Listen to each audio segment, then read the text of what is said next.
It's Wednesday morning at AirVenture here in Oshkosh. I'm Greg Hughes with Vans Aircraft, and this week as everybody from Kitplanes magazine knows by now, we released and brought to Oshkosh, flew it here from Oregon, the RV-15 engineering prototype. Huge response, tons and tons of people. I know every time I go to take a picture of this thing, I can't get it to it because there's too many people around it. So maybe before it leaves, we'll be able to get a photo of it over here. So maybe bring you up to speed. The airplane was completed and flew first in June. We did the test program out there, started our test program, got out of phase 1 and flew it here to Oshkosh late last week. We stuck it in a hangar around the corner on the other side of the airport for a little while and did a couple things over there and then brought it over here and here it is. So it's been, to say that the response has been encouraging and amazing is actually an understatement. It's been great. The crowds are huge. We're just really excited about it. A lot of people are telling us they're really excited about it, so we're excited. It's a really great thing.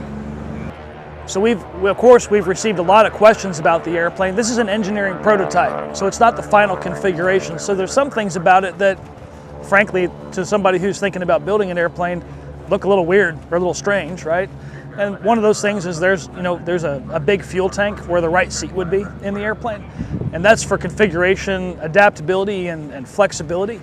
So the fuel will be in the wings, just like other RVs will be when the final aircraft design is completed. But the way it is now, it allows us to change the load, allows us to make adaptations to the wing because it doesn't have the fuel tanks in it. It allows us to do a lot of different configurations, really wide range of test configurations that we need to be able to do with the engineering prototype in order to be able to refine an iterative process and come up with final kit design.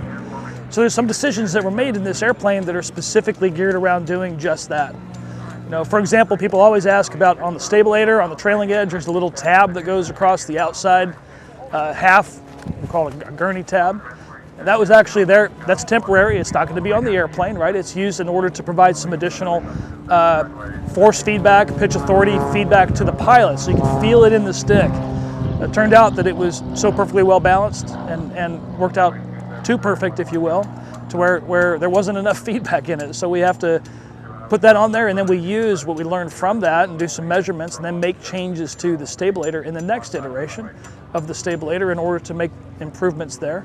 Needless to say, it's been a huge response and we're super excited. We've been working on this now for a couple of years in earnest, several years before that in planning and thinking and talking to customers and talking to potential customers and people that want to build airplanes and fly the airplane, find out what people wanted.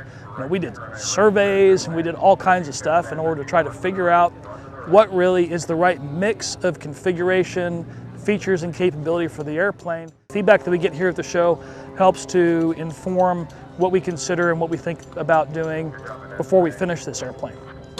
For example, people are asking for, is it a 2-seater or a 4-seater?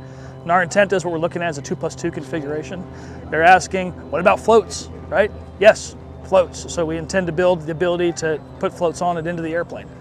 Is that we're looking at providing options for this airplane, right? So in other words, more so than the other airplanes that we've had. So if you wanted to, put a certain kind of package for a certain mission type, then we're going to look at what are those missions and what are people looking for, and then we'll take a look and see, does it make sense for us to build something that we can deliver as an option for the airplane for you to be able to take advantage of.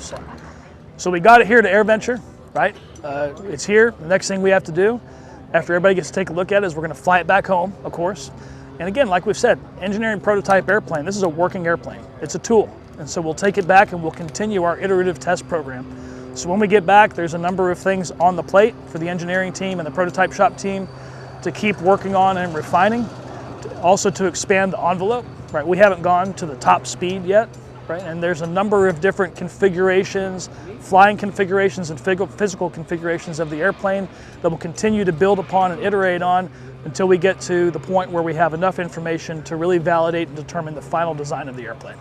One of the questions that we've been getting from people here walking around the airplane is how fast is it, or how fast will it be, right?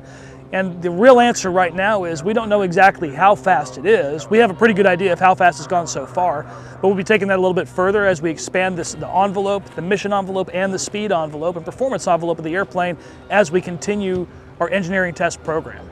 And as we learn more about that, then we'll find out, and we're pretty confident that we'll meet the engineering speed target of 140 knots.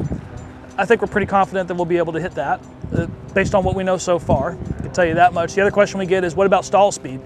Well, we're not going to publish the stall speed. We'll show you stall. Maybe more important than stall is how short does it land and how short does it take off. Right? It's about getting in and out and controllability. Then another question we get is, when can I order one of these things? And frankly, I kind of want to know too, when can I order one of these things? And we're working on that, but if we have to guesstimate, anticipate, we're looking at about 12 to 18 months before the first kit is available, and then other kits to follow after that. First kit, whether it's a tail kit or a wing kit, we don't know yet, but that's what we're targeting toward, that's what we're going to work toward. In the real world, the answer is, when will it be available is when it's ready.